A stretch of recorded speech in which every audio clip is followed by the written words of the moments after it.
최후의 웃는 자가 최후의 승리자다라는 격언이 있다. 또한 끝날 때까지 끝난 것이 아니다라는 경고가 있다. 둘 다 마지막의 중요성을 강조하는 내용이다. 성경에도 초중반의 삶은 화려했지만 인생 말년에 무너진 안타까운 사례가 있다. 여기서는 두 명의 성경 인물을 그 예로 제시했다. 아담의 범죄 이후 인류는 걷잡을 수 없이 죄의 소용돌이 속으로 빨려 들어갔다. 하나님의 아들들과 사람의 딸들의 결혼을 매개로 해서 죄는 세상에 급속도로 퍼져나갔다. 이 시대의 모든 사람이 하나님을 떠나 금수처럼 살고 있었지만 하나님과 함께하는 것을 기뻐하며 하나님의 속성을 잃지 않고 사는 자가 한 명 있었으니 그의 이름은 노아였다. 노아는 의인이었다. 성경에서 말하는 의란 하나님과 올바른 관계를 맺는 것을 의미한다. 즉 하나님을 철저히 의지하고 하나님의 뜻에 전적으로 순종하는 것이 의다. 노아는 또한 그의 시대의 완전한 자였다. 이것은 상대적 평가다. 100% 죄 없이 완전한 존재가 아니라 당대 불경건한 동료들에 비해서 그는 완전한 자였다는 뜻이다.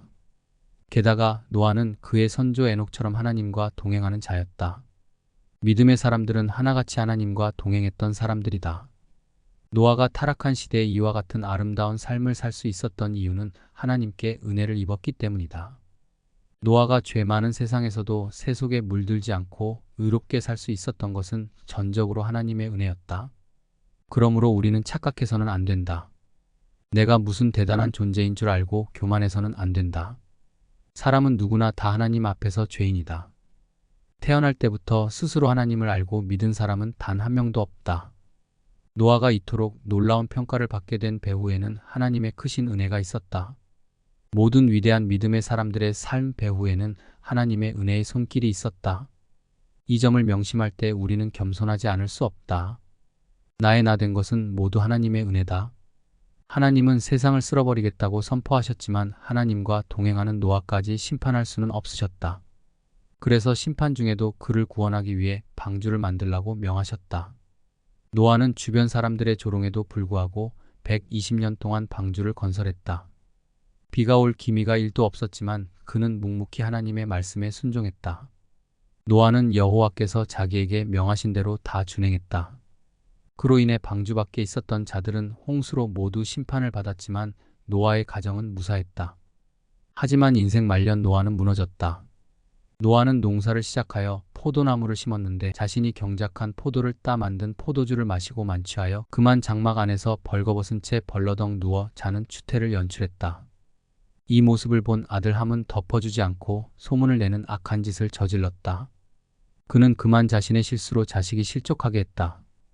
이후 술에서 깨어난 노아는 생뚱맞게 함이 아닌 함의 후손 가나안이 그의 형제들의 종이 되기를 원한다고 저주를 퍼부었다. 이는 화가 나서 내뱉은 말이 아니다. 함의 후손들에게 죄가 관영하게 될 것을 내다보고 하는 말이다. 함의 후손들 중에는 하나님의 심판과 관련된 자들이 많이 있었지만 노아가 본문에서 가나안의 저주를 콕 집어 거론한 것은 창세기가 기록될 당시 이스라엘 백성들이 가나안 심판을 목전에 두고 있었기 때문이라고 할 수 있다. 이는 심판을 당하게 될 가나안 족속들의 죄악이 함에게서부터 시작되었다는 것을 보여주고 있는 것이다. 그러므로 노아가 가나안을 저주한 것은 장차 가나안 사람들이 지을 죄와 심판에 대한 예언적 선포라고 할 수 있다.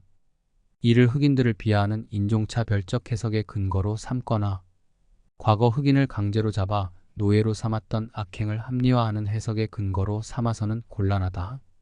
사사기 6장에 보면 미디안 사람들을 두려워해서 남자답지 못하게 포도주 짜는 좁은 통 속에 쥐처럼 숨어서 곡식을 타작하고 있는 겁쟁이 기드온이 나온다. 그런데 이 못난이에게 어느 날 여호와의 사자가 나타나 대뜸 큰 용사여라고 불렀다. 이것은 역설적인 표현이다. 여기에 담긴 뜻은 내가 지금은 비겁하게 숨어서 타작이나 하고 있는 보잘것없는 존재지만 곧 내가 너를 큰 용사로 만들어주겠다는 하나님의 약속인 것이다. 그러고 나서 천사는 곧바로 기드온이 큰 용사로 거듭날 수 있는 비결을 제시했다. 여호와께서 너와 함께 계시도다. 임마누엘의 축복을 선언했다. 이는 하나님께서 함께 하시면 겁쟁이도 큰 용사가 될 수 있다는 말이다. 이제 하나님께서는 기드온을 용사로 만들기 위한 작업에 착수하셨다.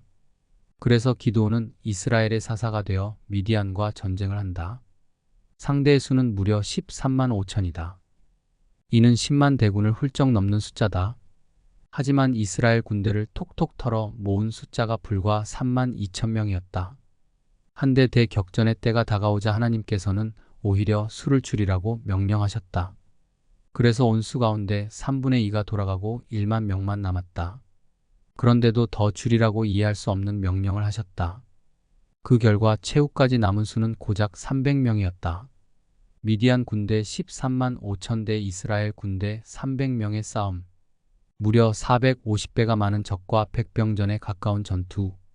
이것은 기드온에게 미션 임파서블이었다. 하지만 임파서블이란 말에 콤마 하나만 첨가되면 아임파서블로 변한다는 사실을 아는가? 불가능해 보이는 임무가 나는 할 수 있다라는 자신감으로 바뀌는 것은 겨우 콤마 하나 차이다. 콤마가 들어가면 임파서블이 파서블이 된다. 불가능이 가능이 된다. 그런데 우리 인생에서 이 콤마 역할을 하는 것이 바로 하나님이시다. 하나님께서 내 삶에 개입하시면 불가능이 가능이 된다. 하나님께서 나와 함께 하시면 임파서블한 문제들이 파서블로 풀리기 시작한다. 결국 하나님께서는 기드온의 300 용사와 함께 하심으로 그들이 미션 임파서블의 전투에서 대승을 거두는 기적을 맛보게 하셨다. 기드온은 이스라엘 역사에 길이 남을 대첩을 이룩했다. 하지만 승리 후에 점차 그는 타락의 길을 걸었다. 사사기 기자는 그가 말년에 저지른 실수 3가지를 지적한다. 첫째, 기드온은 대승 후에 탐심에 사로잡혔다. 기드온이 미디안 대군을 물리치자 이스라엘 백성들은 기드온에게 자기들의 왕이 되어달라고 청하였다. 이에 기드온은 그 요청을 거절하고 하나님만이 그들을 다스리는 왕이시라고 대답했다. 하지만 그는 백성들에게 탈취한 노략물 중에서 귀고리를 자기에게 달라고 요청했다. 그리하여 기드온은 백성들로부터 금 귀고리를 많이 받았고 금 1700세겔과 초승달 장식들과 폐물과 미디안의 왕들이 입은 자색 의복과 낙타 목에 둘렀던 사슬들을 자기 몫으로 챙겼다. 둘째, 기드온은 많은 아내를 두어 70명이나 되는 아들들을 얻음으로 후일의 왕권처럼 자식 간의 피해 왕이 쟁탈전의 단초를 제공했다. 셋째, 기드온은 우상숭배의 죄를 범했다. 그는 금 귀고리를 많이 받은 후 그것으로 대제사장만 입는 에봇을 만들었다. 그리고 그 금 에봇을 자신의 고향 에브라에 안치해 놓음으로 백성들이 기드온의 집에 드나들면서 흑음 에봇 앞에 와서 절하게 하였다.